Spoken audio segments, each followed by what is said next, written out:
Now we're continuing our interiors series at the DFS Home of Colour. This time we're learning how to mix old and new. And our Laura has been finding out more.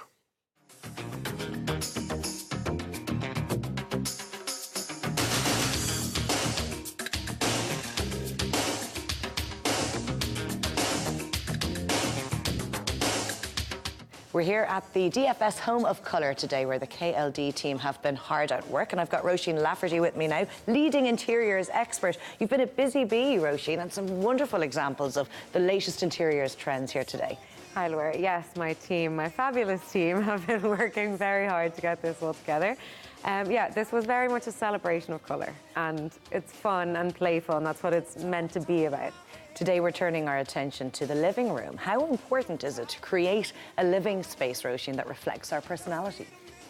Well, I think your living room is actually the kind of escape. You know, you come home from a long day at work, it's the intimate space. Most time is spent there in the evening, so it needs to be really comfortable. It needs to be a space you want to curl up in.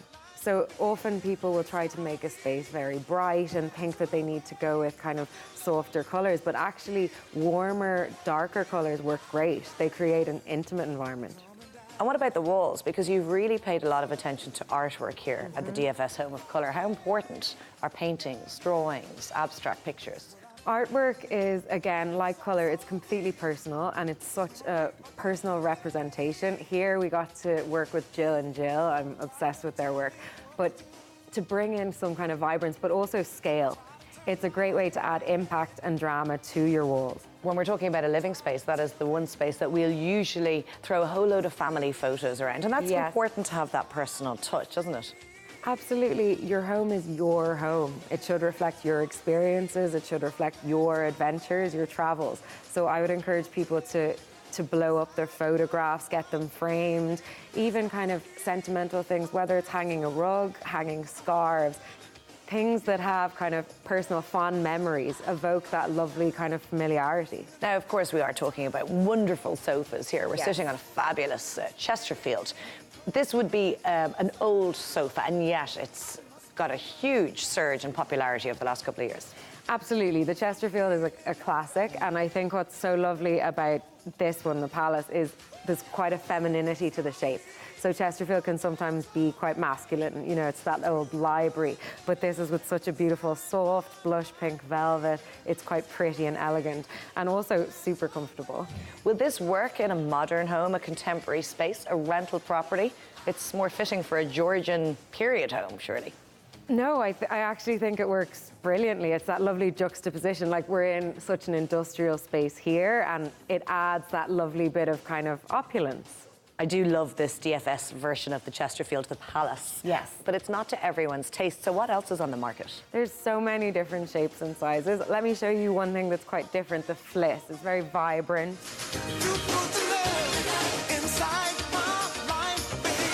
Yeah, so you can see the shape of this it's still quite feminine, but it's actually quite compact as well. This would be quite a lot different to the Palace. You know, it has a traditional feel, but then it's a very contemporary fabric, so it's kind of mixing styles. I love the cushions as well that come with this one. You don't want your sofa to take over your living space, so how do we make sure that doesn't happen? Getting the scale right. You know, I often find when you're buying a Christmas tree, you bring it home and it's way bigger than you thought. So map things out on the floor in your house. Tape is actually a great way. If you measure out the dimensions, you'll see how it will fit well into your own space. Roisin, DFS research recently revealed that over a quarter of people take inspiration from their holidays when they're thinking about redoing their house. Absolutely. Everyone goes on these amazing adventures, and they should take inspiration. There's so much inspiration out there, whether that's art, whether that's bringing in different shapes, mixing and matching styles. Like, I love to collect vintage pieces or antiques. Mixing old and new can work really well to add that kind of eclectic personality.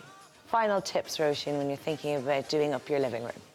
Final tips, mix and match different tones, different textures. Make sure that the fabric works for your life, and make sure to get the size right. So map it out on the floor, use tape, make sure before you invest. And our DFS Home of Colour interior series continues next weekend.